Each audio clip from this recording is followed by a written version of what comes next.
Assalamualaikum Bu Sri. Waalaikumsalam Bunda. Apa kabar hari ini? Alhamdulillah sehat. Alhamdulillah. Begini Bu Sri, hari ini saya mau izin bahwasanya saya akan melakukan supervisi di kelas Bu Sri Melinda. Apakah Bu Sri berkenan? Seperti itu ya, boleh Bunda. Untuk waktunya kapan Bunda? Hari ini langsung? Hari ini. Baik Bu Sri, terima kasih atas kesediaannya. Sama Bunda. Nah sebelumnya Bu Sri, di sini nanti pelaksanaan observasi ini nanti akan ada 3 tahap. Yang pertama percakapan pra-observasi, kemudian pelaksanaan observasi, dan yang ketiga percakapan pasca observasi. Itu Bu Sri. Baik, mari kita mulai saja ya Bu Sri. Begini Bu Sri, menurut Bu Sri sendiri supervisi akademik itu apa sih? Seberapa penting gitu loh menurut Bu Sri? Menurut saya supervisi akademik itu sangat penting bagi seorang guru. Kenapa? Karena dengan supervisi akademik seorang guru dapat mengetahui potensi, kelebihan atau kekurangan yang dimiliki. Selain itu untuk pengembangan diri supaya kompetensi guru lebih meningkat. Oh begitu ya Bu Sri. Bu Sri, sebelumnya kan sudah pernah di supervisi nih oleh kepala sekolah. Nah, perasaan Bu Sri sebelum di supervisi oleh kepala sekolah itu bagaimana perasaan Bu Sri? Perasaannya ya agak grogi ya. Oh gitu. Intinya Iya, grogi. iya. Kalau kepala sekolah yang supervisi apalagi seorang pimpinan ya Bunda ya, di saat kita mengajar dilihat oleh pimpinan ya. Iya. Seolah-olah kita tuh dinilai itu ya. Iya, Bu Sri, ya. ada rasa takut ya.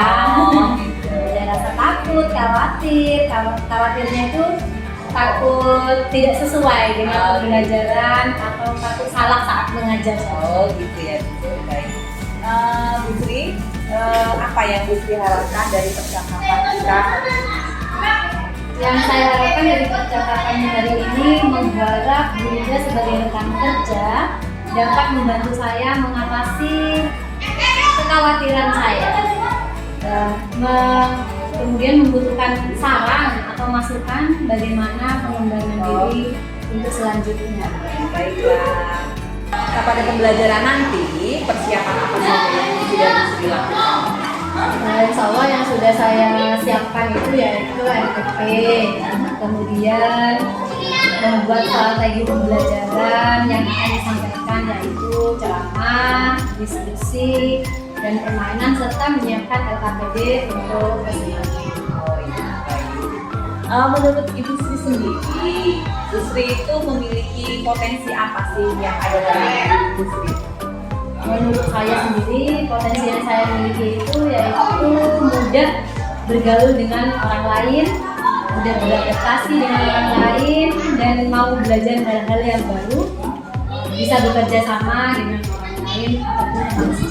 Oh begitu, bagus sekali nih Bu Sri. Dari potensi itu ya Bu Sri, apa yang Bu Sri harapkan? Jadi dengan potensi-potensi yang ada ini tadi, apa yang Bu Sri harapkan pada pembelajaran di kelas? Dan saya harapkan menjadi seorang guru yang melaksanakan pembelajaran berpihak pada murid, dapat memenuhi semua kebutuhan murid secara adil dan adil. Oke. Nah sekarang dari skala 1 sampai 10 nih Bu Sri.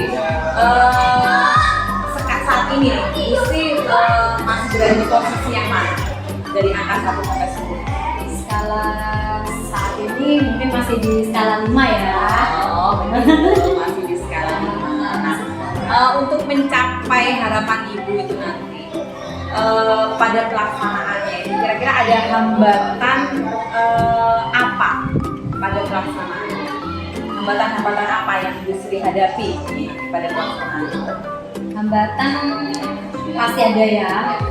Misalnya pada media pembelajaran karena laptop saya rusak. Kemudian saya juga masih belum lancar menggunakan aplikasi Canva untuk membuat PPT maupun aplikasi-aplikasi yang lain. Sekarang yang lagi ngetren memang Canva ya Bu Sri ya, dan masih banyak lagi sih aplikasi-aplikasi yang lain yang media pembelajaran kita ya. Jadi dengan adanya hambatan itu Bu Sri, apa yang menjadi solusi buat Bu Sri untuk menghilangkan atau paling tidak meminimalisir hambatan? Pastinya harus beli laptop yang baru ya Bu ya. Betul sekali Bu Sri. Kalau masih belum mampu, saya akan meminjam atau menggunakan fasilitas yang ada di sekolah ya, pinjam laptop dari sekolah, dan juga akan belajar Canva dari teman-teman sejawat, dari Bu Yunda juga bisa kan mengajari saya ya. Ya, baik. Nah sekarang nih dengan harapan itu, kemudian dengan solusi yang tadi sudah Bu Sri sampaikan, Bu Sri ingin berada di skala berapa ini Nantinya itu kalau kita sih pastinya apalagi dunia kita ya Bu Yunda pastinya butuh skala 10 ya, tapi untuk saya cukup skala 9 dulu saja sih. Oke, mantap Bu Sri. Bu Sri tadi kan Bu Sri sudah mengemukakan nih tujuan dan harapan Bu Sri untuk pembelajaran di kelas ya. Apa saja sih yang sudah dilakukan Bu Sri untuk mencapai tujuan tersebut di pembelajaran kelas? Untuk mencapai itu terkadang saya menggunakan LCD pada saat pembelajaran, membuat presentasi dengan Microsoft PowerPoint, kemudian menggunakan media audio untuk memperdengarkan cerita atau lagu kepada anak-anak, kemudian membuat LKPD sederhana. Kelas sudah ada ya Bu Sri, media audionya itu. Kebetulan di kelas-kelas itu sudah, terutama di kelas saya, media audionya sudah sip Bu Yunda. Tinggal mempraktikkan kepada siswa ya dari Mantap itu Bu Sri. Oke, selanjutnya strategi apa nih yang dipakai Bu Sri untuk mencapai tujuan? membagi waktu Bu Yunda, membagi waktu antara pekerjaan dengan keluarga. Kemudian saya biasanya membuat perangkat pembelajaran di sekolah meskipun kadang dilanjutkan di rumah. Yang kedua, saya tidak akan malu bertanya Bu Yunda kepada teman-teman, apalagi yang muda-muda ya, bagaimana cara memahami strategi. Apalagi ke Bu Yunda ya, saya sering sudah bertanya. Ya memang kita harus begitu ya Bu Sri, saling melengkapi, saling membantu gitu. Kalau misalkan kita ada ilmu baru, kita sharing. Selanjutnya ukuran keberhasilan dari strategi ini apa Bu Sri? Ukuran dari strategi itu agar anak-anak itu bisa mempresentasikan hasil kerjanya dan dapat memainkan peran sesuai apa yang akan kita pelajari dengan membaca cerita. Misalnya nanti kita akan membuat peran kucing dan tikus. Nah, anak-anak juga bisa dalam permainan. Baik Bu Sri. Baik, setelah Bu Sri memiliki strategi pembelajaran yang akan diterapkan pada pembelajaran hari ini, apa nih komitmen Bu Sri terhadap rencana aksi tersebut? Komitmen saya akan mendampingi anak-anak dengan penuh kasih sayang saat pembelajaran, kemudian merespon setiap percakapan maupun gestur anak-anak dengan baik, mendampingi mereka lah saat pembelajaran. Nah, untuk Bu Sri sendiri nih, siapa saja yang bisa membantu Bu Sri untuk menjaga komitmen tersebut? Terutama ya teman sejawat yang dapat membantu komitmen itu. Yang pertama teman sejawat itu pasti, kemudian kalau sekolah dan tentunya orang tua dari anak-anak. Berarti memang harus membutuhkan dukungan orang tua ya. Betul, Dinda. Pertama itu juga ya. Tindak lanjut apa yang akan Bu Sri lakukan untuk pembelajaran selanjutnya? Saya akan membuat RPK untuk pembelajaran yang berdiferensiasi, membuat media pembelajaran dan membuat LKPD atau lembaga belajar strategi itu dengan lebih baik lagi, agar anak-anak lebih semangat belajarnya, lebih menarik dalam mengikuti pembelajaran. Begitu. Baik, saya tunggu hasilnya Bu Sri jadi kita nanti selanjutnya bisa berbincang-bincang lagi. Sekarang kita akan memulai pelaksanaan observasi pembelajaran ini. Oke, siap juga, sama-sama.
Kemudian kita akan belajar juga bagian-bagian dari pecahan dan menggambar imajinasi.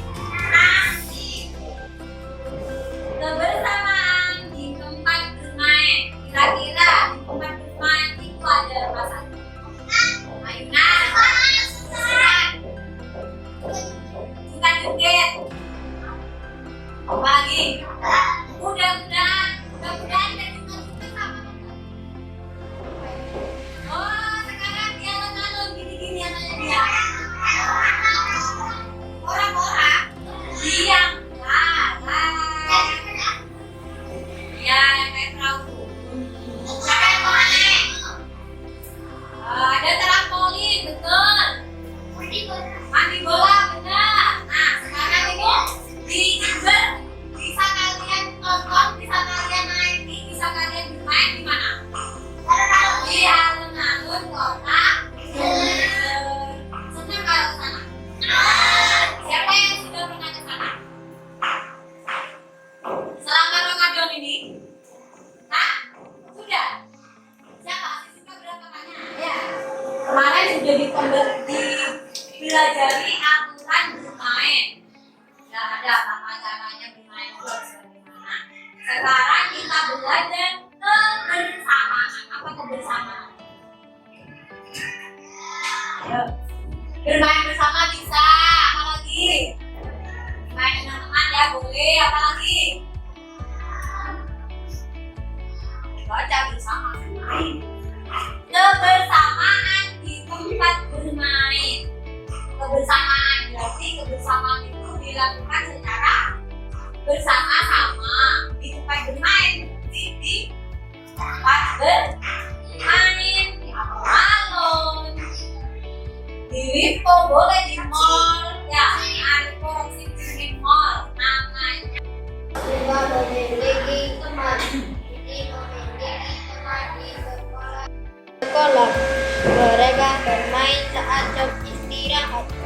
Di rumah Siti dan teman-temannya bermain. Jalan ke sungai yang ngomong. Mandi. Mandi. Mandi. Betul. Cuci baju. Betul. Ya boleh buang air besar. Kalau di desa itu buang air besar itu masih di sungai, bukan di kamar mandi. Bersih. Kagak. Nah kalau bajunya sama, berarti dilakukan di mana? Karena dari gambar itu adalah halaman atau bermain di taman rumah. Taman umum boleh, taman rumah boleh. Coba perhatikan di sekitar taman itu ada apa? Pohon. Rumput. Oh iya, dari sebelah bagian dari pohon. Terus, anak-anaknya itu lagi ngapain? Ada yang lari-lari, ada yang kejar-kejaran, ada yang tangkap-tangkapan. Baca dulu. Darah jadi tikus. Motifnya sifatnya itu jelas. Biar kedengeran. Hai kucing, gitu loh.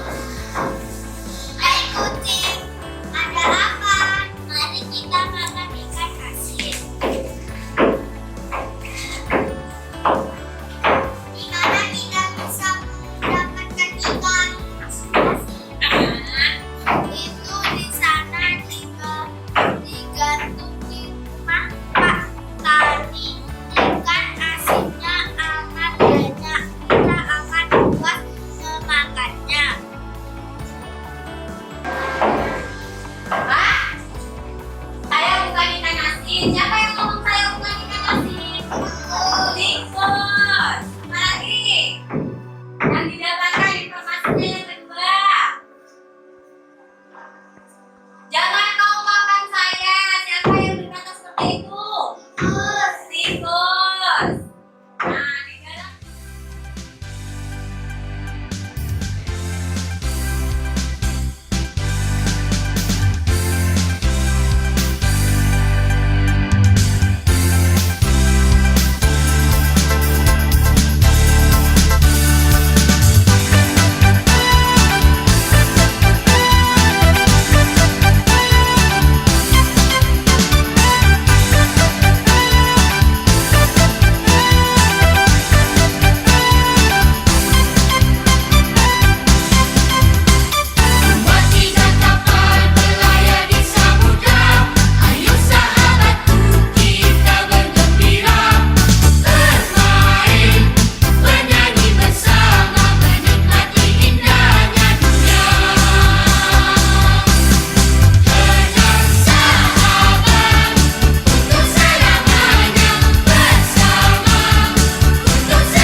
ya. Oke, jadi hari ini kita mempelajari apa yang pertama? Mencari informasi pada dongeng persahabatan kucing dan tikus. Yang kedua, menemukan nilai kata. Yang ketiga, ia menggambar imajinasi. Menggambar imajinasi. Jadi nanti kalian boleh menggambar bersama orang tuanya. Gambar imajinasi tentang bulan Ramadan. Ada gambar yang boleh tentang bulan Ramadan ya. Nah, besok kita belajar selanjutnya. Nanti jangan lupa dipelajari untuk pembelajaran 2. Nanti dipelajari di rumah pembelajaran berapa. Besok kita akan mempelajari. Oke? Siap? Nah, oke. Terima kasih untuk hari ini. Semoga tips yang kalian dapat bermanfaat. Assalamualaikum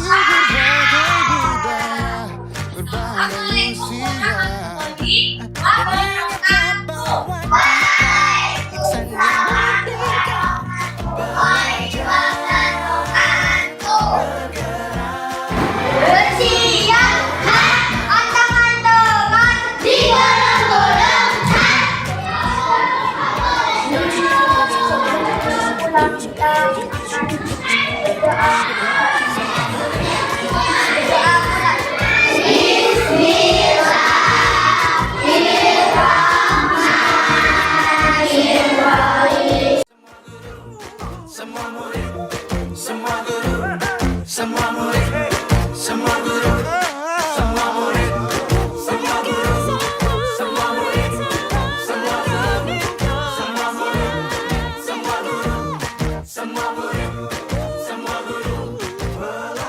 Alhamdulillah ya Bu Sri, pembelajarannya sudah berakhir dan saya sudah melakukan pengamatan atau observasi selama pembelajaran tadi. Dan setelah saya amati Bu Sri, secara keseluruhan pembelajaran yang ditampilkan oleh Bu Sri sudah tampak berpihak pada murid. Jadi tadi anak-anak sudah diajak untuk tanya jawab, kemudian berdiskusi, kemudian tadi ada permainan juga kan di luar kelas tadi, permainan kucing dan tikus ya, dan itu sangat menyenangkan. Jadi dari raut wajah anak-anak itu tidak ada yang tampak lesu meskipun dalam keadaan puasa.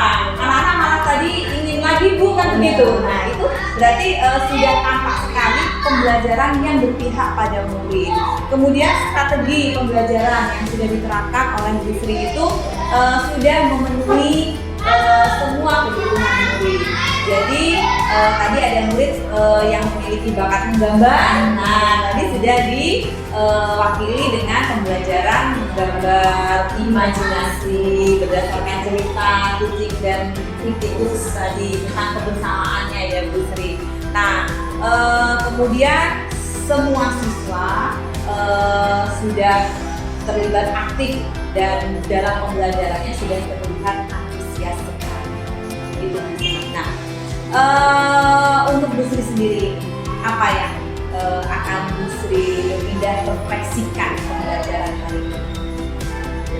Untuk pembelajaran hari ini yang perlu saya refleksikan antara lain saya merasa dibimbing ya sama Bunda pada proses supervisi, kekhawatiran dan ketakutan sudah tidak ada lagi. Kelebihan saya saat mengajar, saya mampu menampilkan pembelajaran yang berpihak pada murid. Kemudian kekurangan saya masih belum maksimal dalam menggunakan media pembelajaran dan membuat RKBD Kita akan belajar bersama-sama Bu Sri dari hasil refleksi itu tadi, tindak lanjut apa yang akan Bu Sri lakukan untuk pembelajaran. tindak lanjut ya seperti tadi tindak lanjut yang akan saya lakukan yaitu membuat RPP untuk pembelajaran yang berdiferensiasi. kemudian membuat media pembelajaran dan RKPD yang lebih baik ya, supaya anak-anak itu lebih menarik, lebih tertarik dalam pembelajaran selanjutnya. Terima kasih atas waktunya Bu Sri. Sama-sama, Bu. Semoga kedepannya nanti kita akan menjadi guru yang amanah, guru yang berpihak pada murid dan mengedepankan kebutuhan murid dan dapat memenuhi semua kebutuhan murid. Terima kasih. Terima kasih. Assalamualaikum warahmatullahi wabarakatuh. Waalaikumsalam warahmatullahi wabarakatuh.